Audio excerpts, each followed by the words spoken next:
Hey, welcome. This is Leaders with Leverage. I'm your friend. I'm your host. I'm Susie Tomanchuk. I'm so happy that you're here. I am still humbled about being in your ear and the fact that you've taken time to just hear what it's on my mind. And thank you for letting me know that you're listening. So I was actually, it's a great transition unexpectedly. I have just been thinking about multitasking lately, and it actually came to mind to me. There's a friend of mine, she's kind of a client that I respect just so much.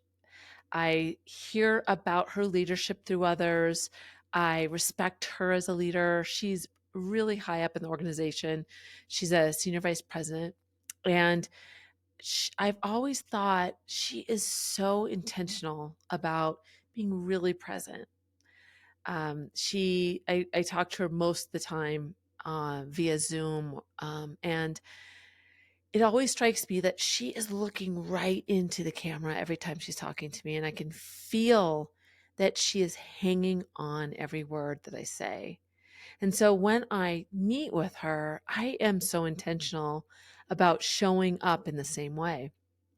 And she's the same way in person too. Like she's one of those people that you feel is looking right into your eyes and thinking about what you're saying. It's funny because it also reminds me of my father. Whenever I talk to him on the phone, he says, "Are you multitasking? You should just be listening to me on the phone." And all my life, so I had to learn if I was going to multitask while I'm talking to my dad, which I feel bad about now because he actually is a listener. I would fold laundry or something quiet because if I even unloaded the dishes, he'd be like, "Can you just put those distractions down and listen to me?" So anyway, I was talking to this woman the other day on the phone, and she was still at her desk. I can't remember why we didn't jump on Zoom, but for some reason we were talking on the phone, which is just not normal, our normal way. And she was multitasking. I could hear her multitasking, and I could tell because her answers weren't as right on as normal. Her comments back were very, like just they didn't always fit exactly what I said. It was almost like she knew I was just giving her an update about basically my family or my weekend, and so she didn't really need to be paying attention then. And I remember getting off the phone and I still admit it left such an impression on me. And I thought, oh my gosh, how often do I do that? Because now that I take phone calls, because I do get Zoom fatigue, and it is really nice to be on the phone because you don't have to be using all your senses. You can just kind of just be thoughtful in that moment when you're on the phone. But I do multitask because it almost feels liberating that you don't have to be on camera. So I was like, okay, Susie, you need to think about that and be really thoughtful about it. So I wanted to talk about this because I think people don't realize, I have coached people one on one, and when they're finished talking, I can tell they're doing something else because they're just not connected to the conversation. So if you think you multitask well, you might not, you might be wrong. And especially if you're in a place of influence, people aren't going to tell you that they notice those things. So be careful when you make that decision to not give your full self to someone, especially if it's somebody that's on your team. Be careful what you do. So in looking at talking about this, I looked up a lot of research as you may have been reading. There's so much research around brain activity and switching tasks and how it is really impossible for your brain to focus on two different things. And actually what happens is as you continue to switch track back and forth, your brain is not as fast as you think it is. And that takes focus when you're doing that. And when we're doing mundane tasks, or if we put these things on our to-do list to get over with so we can do our brain work, when we're doing that, we're actually fatiguing our brain. So when we go to those important tasks, we're even less sharp. Our brain doesn't have as much brain capacity to work. So multitasking is actually not great for your brain. It's not great for the other people around you. And just think about being the recipient. I remember working for a boss who was self-proclaimed. She said it all the time. I am like a master multitasker. So if you went into a room with her, where you went to her office and you had to ask her about something, she wouldn't even look up from her computer. She would just notice you and say, "Hey, go ahead, tell me what you need from me. I'm just going to keep working. I can multitask." And I remember, wow, she must have a superpower. Like I totally don't do that, but wow, I wonder how you learned to do that, and really believed her.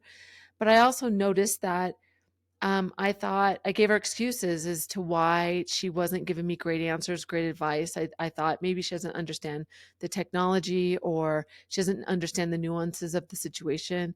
And it was a little bit frustrating to me because I remember repeating myself over and over, because she would ask me questions about things I'd already covered once she would start paying attention. And in looking back at that, I remember her perception, the influence she had in the organization, even though she had a high title, she didn't hold a lot of influence, and people didn't trust her. And part of that was because when she was talking to people, she wouldn't look at them. She would be looking elsewhere. Could she be multitasking? So she really, even though she thought she was being so effective, she kind of burnt bridges without even realizing, because she wasn't connecting with people either. So I think it's really, I want you to really think about, because I've been thinking about this whole idea of connection and giving your full self to a situation. And it made me think, of course, of negotiators. And negotiators know the power of paying attention in the room. And I believe they multitask differently. They multitask in the room. And so I started kind of breaking that down and thinking about what are those nuances that negotiators do, and how great it would be for us as professionals, as leaders, as coworkers, when we're in engaged meetings with other people, to think about these things of not multitasking to bring yourself out of the room or in another place. But if you really aren't engaged in the conversation, or you do have some brain capacity, then I want you to think about reframing your multitask as being multitasking in the room. And I'll explain what I mean. Just like a negotiator, they think about other nuances that are going in the room. When you talk to, I remember my friend Simon said, one of the things he always paid attention to in negotiations were the nonverbals of the people around. He'd always think about the person that has their arms out, the person that has their arms folded. He would look at the emotion on people's faces, because he knew when a person was challenged by being triggered by things, or if they were closed off, he needed to change something to open them up, or regain the trust, or give them something so that they knew that they weren't just giving on their side. So when you think about multitasking, think about it from adopting a negotiator mindset. Think about it that way. So here's some tips to think about, and think about if you're doing this, maybe stop doing it. And if you're a leader, encourage your people to think about these as well. I think that's your role, that we need to tell people when they're not fully engaged, so that they can break those habits, those bad habits too. So first I'll start with the physical. Don't have your computer in front of you. Even if you're on the Zoom, I know your computer's in front of you, but turn off your email, turn off your notifications. Look into the camera. I can't tell you how many people I have to tell to look into the camera when they're talking to people, especially a difficult conversation or an intense conversation. Look into that camera, so they know that you're looking at them. There's so many people that have kind of their camera here, but their notes over here. And I've talked about this before. That is such a missed opportunity. So make sure you're looking into the camera, and don't have distractions, especially in the room. Put your phone away, put your computer away.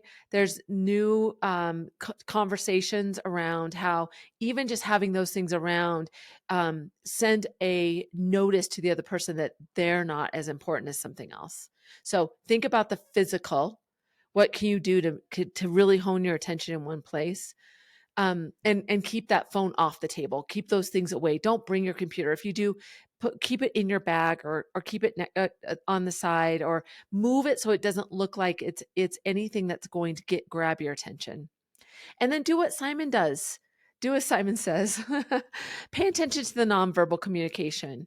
Be thinking about what am I seeing about what they're saying? When you're listening to their words, are their arms folded? What's going on?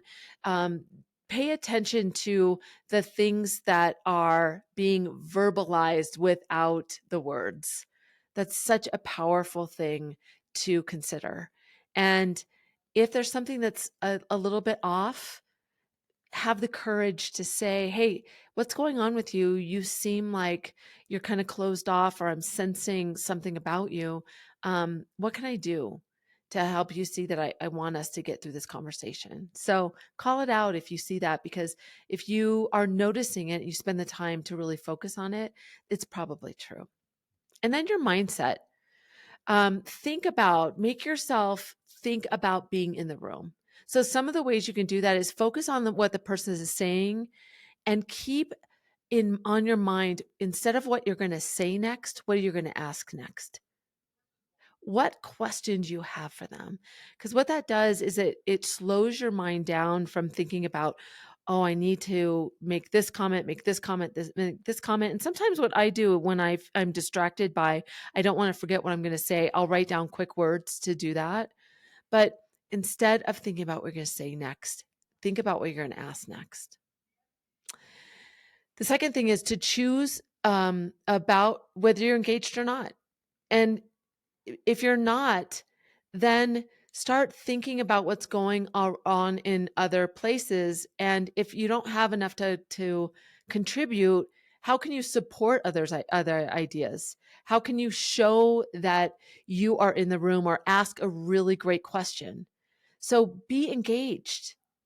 If you're not, really answer why. Maybe you aren't presenting, maybe you're there, but be thinking about what you could ask. Even if if there isn't a Q&A, keep your mind moving toward engagement in the room. And I talked about this in my last podcast, that senior executive that said, tell my people, I don't want them to just show up. I want them to be seen.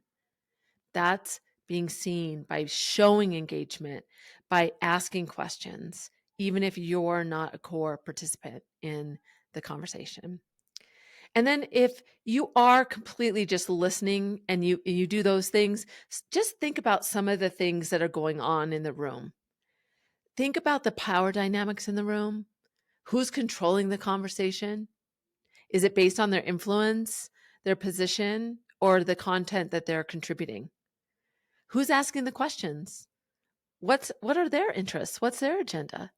Start noticing people. That's being smart about politics, because you're starting to notice who holds influence, who's the one that's being seen in the room. Why are they? You're building your intel around the people around you. Who's asking questions?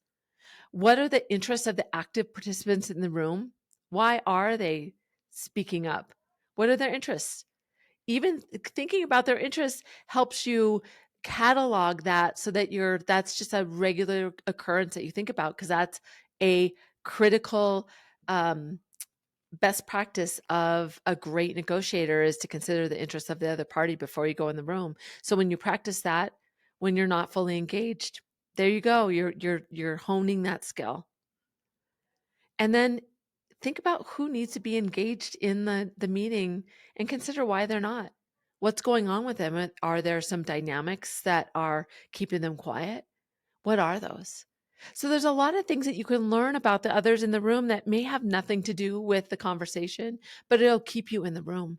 It'll allow you to multitask in a way that's either giving to you or to others in the room, by showing your support, by just pulling information and then just paying attention to what's going in, instead of answering the email that could wait until you get done.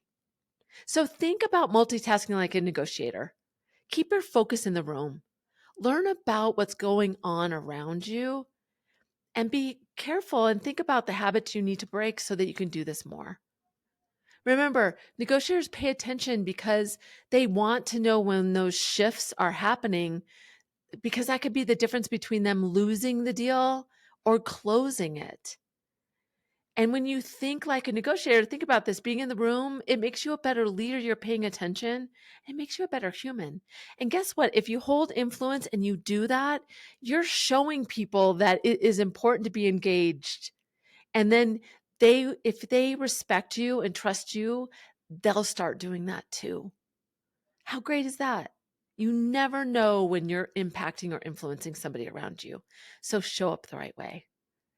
Oh gosh, I went a little longer than I normally do, but I guess I just got really excited about this topic and I spent a lot of time thinking about it because I think it is something that is an art that we need to consider. Multitasking is damaging. And there's actually the research I read too talks about how in company cultures that support that busyness and doing so many things at once, they're losing such opportunity of brain share with people, connection, and this relationship building that happens in these meetings and these connecting points that are opportunities. So see those things as opportunities and how can you show up and multitask in the room instead of out of the room.